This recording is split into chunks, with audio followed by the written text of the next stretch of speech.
میرے دوستو عزیزو، جب مسلمان کے دل سے اللہ کے عذاب کا خوف ختم ہو جاتا ہے تو عذاب کے آنے کی جگہیں مسلمانوں کی تفریح گاہ بن جاتی ہیں۔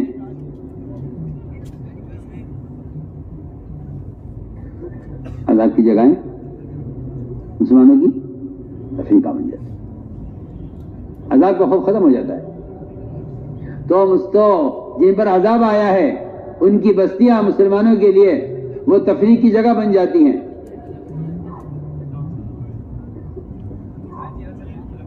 کسی نے مولانا صاحب سے کہا، تو میری بات کو دھیان سے سننا، کہ حضرت لال قلعہ دیکھا آپ نے؟ دلی کا لال قلعہ دیکھا آپ نے کہ نہیں؟ تو بچپن نازت تھا، کچھ دوست آئے ادھر ادھر سے، مولانا صاحب سے کہا، بچپن نازت تھا، پڑھائی کا زمانہ تھا،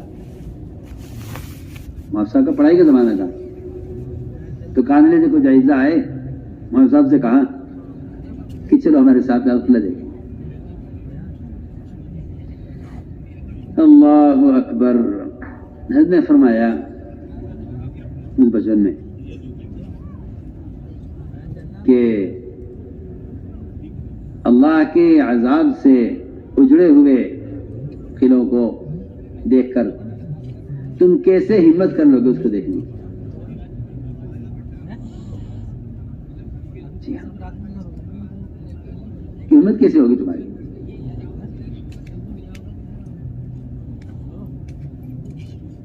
کہ مسلمانوں کی ہزیمت، جی ہاں، اور ان کی شان و شوکت کا اجڑا ہوا ماحول دیکھنے کی تمہاری ہمت کیسے ہوگی؟ کہ میری ہمت تو نہیں ہے،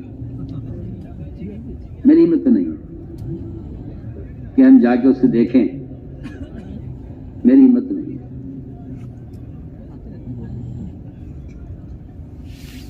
تو میں عرض کر رہا تھا کہ لوگوں نے ایسی جگہوں کو تفریح گاہ بنا لیا ہے اور وہ وہاں ہنستے ہیں، بولتے ہیں، کھاتے ہیں، پیتے ہیں اور دیکھتے ہیں کہ دیکھو یہ ہے قوم عاد و سمود کی بستیاں، چلو دیکھ کے آتے ہیں۔ کیونکہ جو آدمی قرآن کے الفاظ سے عبرت نہیں لے گا وہ ان کے عملی نقشے سے بھی عبرت نہیں لے گا،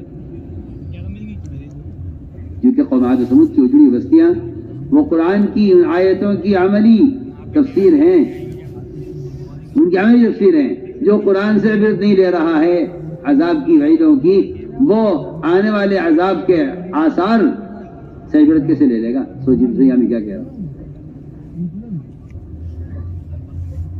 چنانچہ آپ صلی اللہ علیہ وسلم جماعت سے گزرنے لگے، ہمارے صحابہ سے سر چھپا لو اور یہاں سے گزر جاؤ اور ان کے کنویں سے پانی مت لینا۔ کیا بات ہے، کہیں خوف عذاب آیا ہے، ان کے کنویں کا پانی استعمال نہیں کرنا۔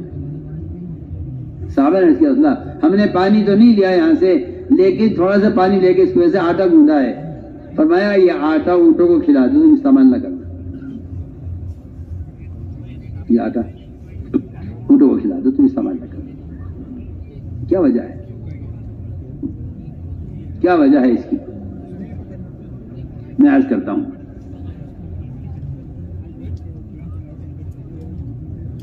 جو چیز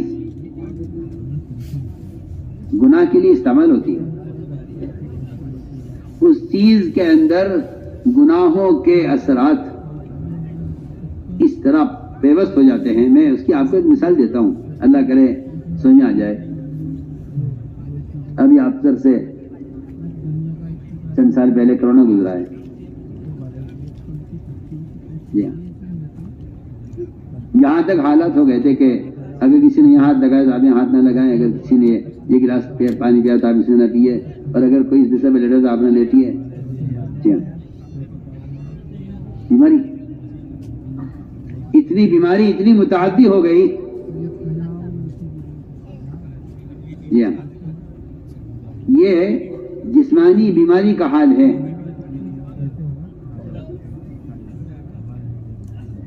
کہ اگر کوئی مر بھی گیا اس بیماری میں تو اس اس کو بھی ہاتھ لگانے کو بنا کر دیا کہ نہیں بھائی اس کو تم حوالے کر دو اور اس کو قریب نہ آئے.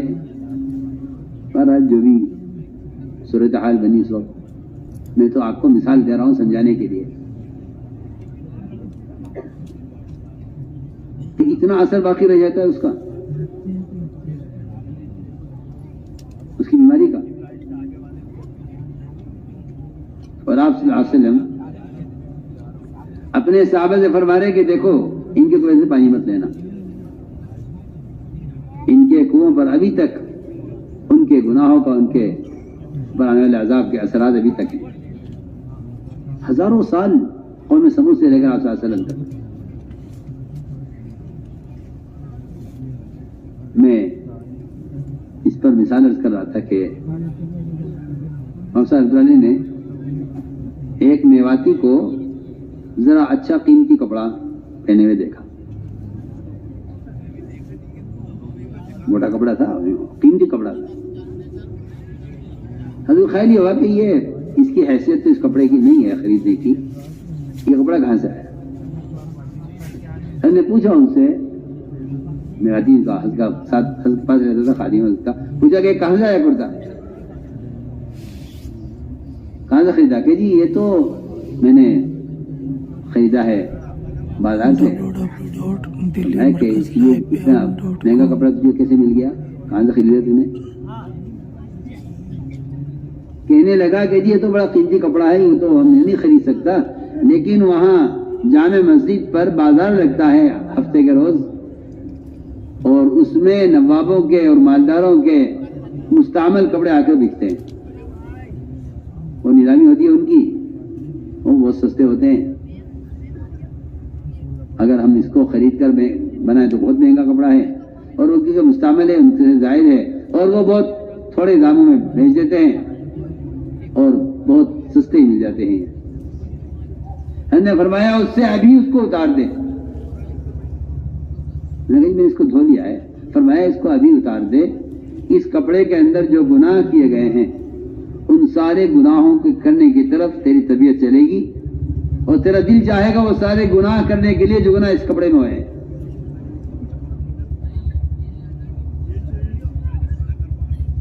اس کا اثر، اور دوسری بات یہ ہے کہ تیری عبادت پر، ذکر پر، تلاوت پر اس کپڑے کا اثر پڑے گا.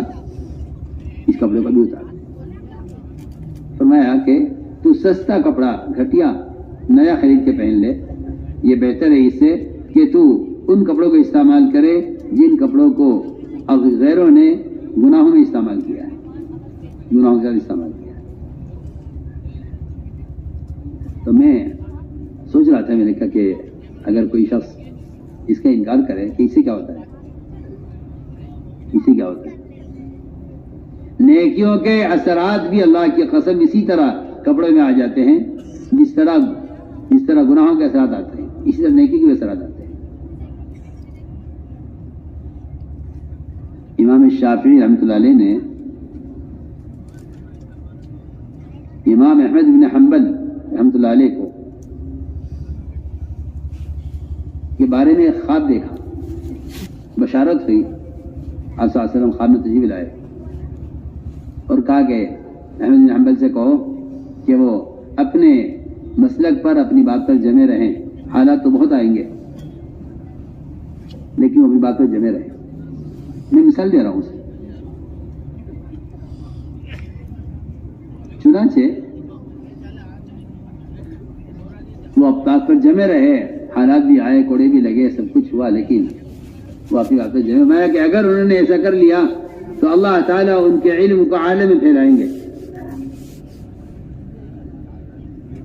تو یہ خبر دینے کے لیے امام شافعی نے ایک خط میں، کاغذ میں خواب لکھ کر، لفافہ بند کر کے اپنے آدمی کو دیا کہ جاؤ یہ خط لے جاؤ. وہ لے گئے. امام ہمیں میں نے خط کھول کے پڑھا، اس میں خواب لکھا ہوا تھا. رونے لگے اور رو کے فرمایا کہ تم یہ بشارت لے کر آئے ہو، میرا دل چاہتا ہے کہ تمہیں کوئی چیز دوں، میرے پاس بس کچھ نہیں ہے. وہ اندر کا جو بنیان ہوتا ہے پہننے کا، وہ پہنے بیٹھے ہوئے تھے. تو کہا کہ خوشخبری لے کر آئے ہو، لو یہ بنیان میں دے دیتا ہوں۔ احمد رحمۃ اللہ علیہ نے اپنا بنیان اتار کر دیا، اس بشارت لانے والے کو ہدیہ کیا، یہ لے گئے۔ امام شافعی نے مجھے کیا ہوا؟ میں گیا تھا، میں نے ان کو خط دیا، انہوں نے پڑھا، اور پڑھنے کے بعد انہوں نے مجھے اپنا بنیان اتار کے دیا، ہدیہ کر دیا کہ میرے پاس تمہیں دینے کے لیے اس کے علاوہ کچھ نہیں ہے، یہ لے جاؤ۔ امام شافعی نے فرمایا کہ میں تم سے یہ تو نہیں کہتا کہ یہ بنیان مجھے دے دو، یہ تو بڑی برکت کی چیز ہے، تم رکھو اپنے پاس، لیکن میں تم سے اتنا ضرور کہتا ہوں کہ اس کو پانی میں بھگو کر اس کا پانی مجھے دے دو، کہ پانی میں برکت کی بات رکھوں گا۔ یہ بڑوں کے درمیان یہ ایثار، یہ محبتیں اور یہ قرابتیں تھیں۔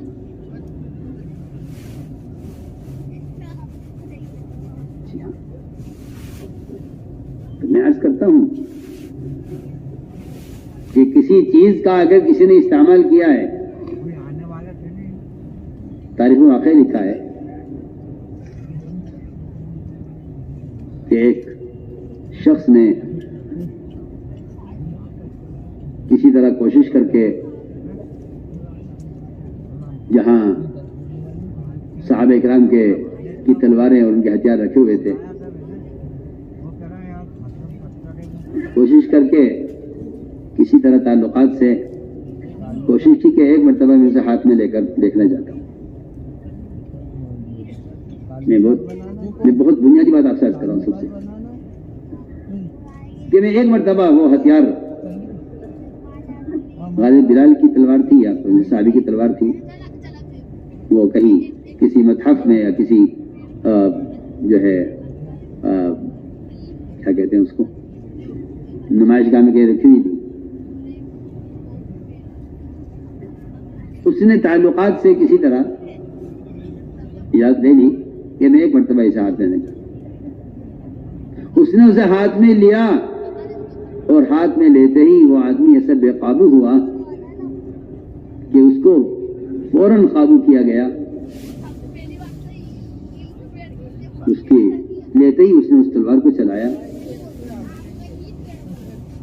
اسے قابو کیا گیا بڑی مشکل سے۔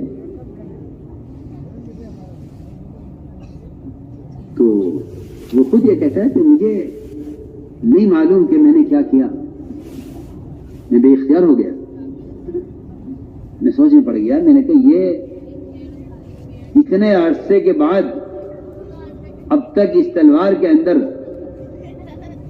اتنا اثر ہے کہ ایک شخص اگر اس کو اپنے ہاتھ میں لیتا ہے تو بے قابو ہو جاتا ہے۔ تو میرا کہنے کا مقصد یہ ہے کہ آپ یہ مت خیال کریے کہ اس سے کیا ہوتا ہے، اس سے کیا ہوتا ہے، اور غلط ماحول سے کیا اثر پڑتا ہے۔ جو مرغی گندگی کھاتی ہے، اس مرغی کے گوشت میں بھی گندگی کا اثر آ جاتا ہے، اس کے لیے حکم یہ ہے کہ اس کو ایک وقت کے لیے آپ در میں بند کیجئے، جب تک اس کے اندر سے گندگی کا اثر ختم نہیں ہو جائے گا، یا آپ اس کا گوشت آپ کے کھانے کے قابل نہیں ہے۔ میں ایک مثال دے رہا ہوں۔ ہم اکثر وقت گناہوں کے ماحول میں گزار کر سمجھتے ہیں کہ کوئی اثر نہیں پڑتا، اس سے کچھ نہیں ہوتا۔ مجھے ایسا فرماتے تھے، اگر غیروں کے معابد اور غیروں کی عبادت گاہوں کے آگے سے گزرا کرو تو کلمہ پڑھتے ہوئے گزرا کرو، ورنہ ایمان کے سلب ہونے کا خطرہ ہے۔ مجھے ایسا کا محفوظ ہے، چھپا ہوا ہے۔ غیروں کے اگر معابد سے گزرنا ہو، کسی بازار میں کسی راستے میں، ہماری ضرورت ہے کلمہ پڑھتے ہوئے گزرنا، ورنہ ایمان کے سلب ہونے کا خطرہ ہے کہ ایمان چھین نہ لے جائے۔ تو میں نے عرض کیا کہ حضور اکرم صلی اللہ علیہ وسلم نے صحابہ سے فرمایا کہ جو آٹا تم نے گوندا ہے ان کے پانی سے، یہ آٹا تم مت کھانا، اونٹوں کو کھلا دو، وہ اونٹوں کو کھلا دے گا۔ صحابہ نے نہیں کھایا، حکم ہے۔ تو میں عرض کر رہا تھا کہ آج کل تو مسلمان کو کھانے پینے میں اللہ معاف فرمائے، قرآن میں تاکلون کما تاکل الانعام کہ ان کا کھانا جانوروں کی طرح ہے. جانور کی طرح کا مطلب یہ ہے کہ جس طرح جانور کو کہیں مارنے میں تحقیق کی ضرورت نہیں ہے مال کس کا ہے کیسا ہے. فرمایا کہ اس طرح اغیار اس طرح کھاتے ہیں اس طرح جانور کھاتا ہے. اس لیے آج کل غذا کی طرف کوئی توجہ نہیں ہے. جگہ سمجھتے تھے کہ مسلمان کو چاہیے کہ ایک ایک لقمہ سوچ کر کھائے کہ وہ کیا کھا رہا ہے، کیونکہ لقمہ سمندر ہے، خیالات اس کے موتی ہیں. جیسی غذا ہوگی ویسے خیالات ہوں گے، جیسی غذا ویسے خیالات. جیسی غذا گندی ہوگی ویسے گندے اعمال گندے افعال بدل سے ظاہر ہوں گے. اس کی آنکھ نامحرم کو اس لیے دیکھے گی کہ اس کی آنکھ کی باریک رگوں میں حرام کا خون دوڑ رہا ہے. یہ نہ چاہتے ہوئے بھی نامحرم سے نظر نہیں پھیر سکتا، یہ نہیں چاہتا کہ دیکھے، مگر اس کی آنکھ اسے بے قابو ہے. کیونکہ جب اندر خون حرام کا دوڑتا ہے تو پھر اعضاء حرام کام کرنے کے لیے اسے بے قابو ہو جاتے ہیں. سیدھی بات ہے. اس کا علم کہتا ہے حرام ہے، اس کے اعضاء کہتے ہیں کہ نہیں کرنا ہے. اس لیے فرمایا کہ لقمہ سمندر ہے، خیال کے موتی ہیں. اور حکم دیا ہے کہ اگر تم اپنے جسم سے نیک اعمال ظاہر کرنا چاہتے ہو تو تمہیں چاہیے کہ اپنی غذا پر نظر رکھو. انبیاء کو بھی اسی کا حکم ہے، عام مسلمانوں کو بھی اسی کا حکم ہے. یا ایھا الذین آمنوا کلوا من طیبات ما رزقناکم یا ایھا الناس کلوا من طیبات ما رزقناکم یا ایھا الرسل کلوا من الطیبات. یہ انبیاء کا بھی حکم ہے، عام مسلمانوں کو بھی اس کا حکم ہے کہ اپنی غذا کو دیکھو. حضور اکرم صلی اللہ علیہ وسلم غزوہ سے فارغ ہوئے،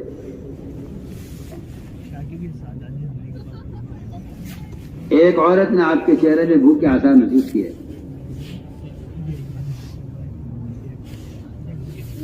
اور آج کے اصل میں آپ کے لیے کھانے کا انتظام کرتی ہوں.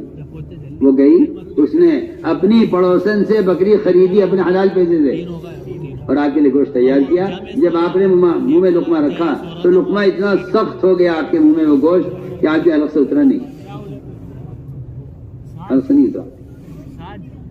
آپ نے پوچھا اس عورت سے یہ بکری کہاں سے آئی ہے؟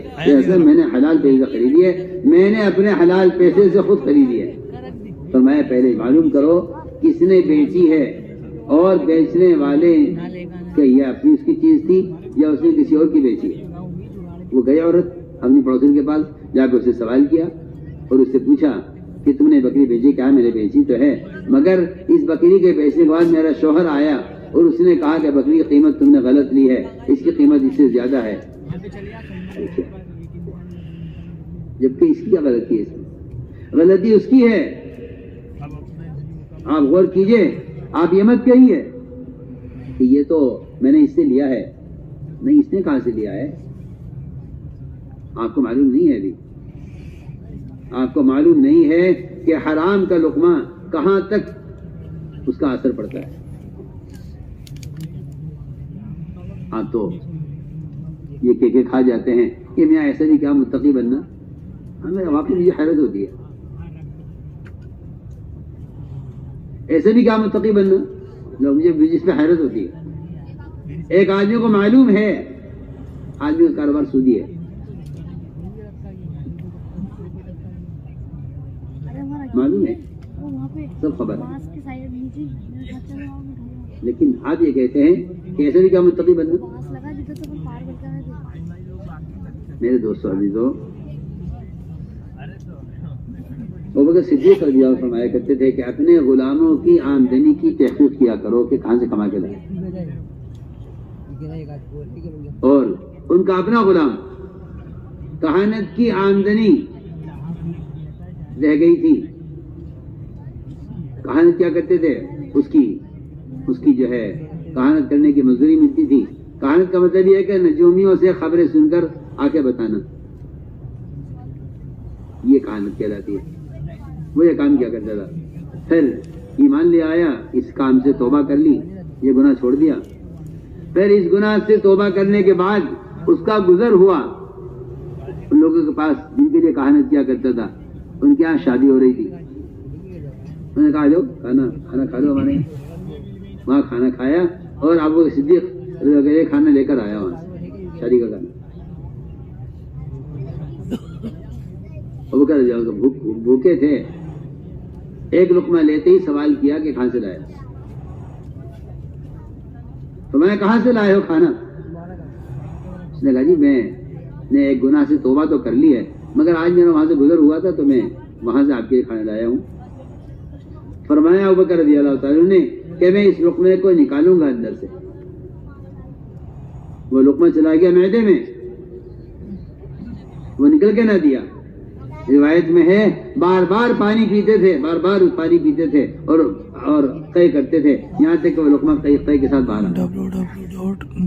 فرمایا کہ اگر یہ میری جان لے کر بھی نکلتا میں اس لقمے کو نکالتا, کیونکہ جو لقمہ حرام مال سے تیار ہو, خون کا جو قطرہ حرام مال سے تیار ہو, جہنم کی آگ اس کی زیادہ حقدار ہے. تو میں نے عرض کیا کہ رضا بنی اسرائیل کے بچڑے کی پوجا پر جمع ہونے کا سبب کیا ہوا؟ بنی اسرائیل ان کے بچڑے کی پوجا پر جمع ہونے کا سبب کیا ہوا؟ ایسا تو نہیں ہے کہ لوگ کہیں جی ہمیں تو ویسے گمراہ کر دیا گیا. نہیں, دیکھو میں افسوس عرض کرتا ہوں کہ گمراہی کے آدمی خود کام کرتا ہے پھر گمراہ ہوتا ہے. ایسا نہیں ہے کہ کوئی کسی کو زبردستی گمراہ کر دے, ایسا نہیں ہوتا, بلکہ آدمی گمراہی کے کام کرتا ہے تو گمراہ ہوتا ہے.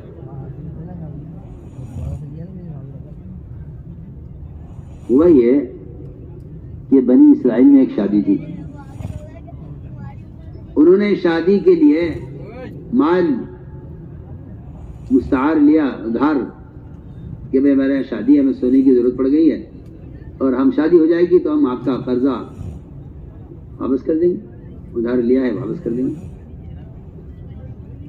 وہ انہوں نے خدا کے طور پر لیا, اور جب شادی ہو گئی تو ابھی یہ واپس نہیں ہوا تھا کہ اس درمیان میں فرعون غرق ہو گیا, اور جن کا سونا تھا وہ بھی غرق ہو گئے, ختم ہو گیا. ان کا یہ سونا رہ گیا بنی اسرائیل کے پاس. سوچیے آپ, مال کہاں سے چلا؟ واپس کرنے والا مال تھا, مستعار لیا تھا, وہ مال رہ گیا بنی اسرائیل کے پاس, اور جن کا مال تھا وہ غرق ہو گئے, ختم ہو گئے. یہ مال انہوں نے لے لیا, اور لے کر انہوں نے سامری نے اس سونے کو جمع کیا, اس کا بچڑا بنایا, اور بچڑا بنا کر کہا ھذا الہکم و الہ موسیٰ, کہ لو یہ ہے معبود تمہارا بھی, تمہارے نبی موسیٰ کا بھی, اس کی پوجا کرو. بنی اسرائیل کی اکثریت اس بچڑے کی پوجا پر جمع ہو گئی. سبب کیا ہوا؟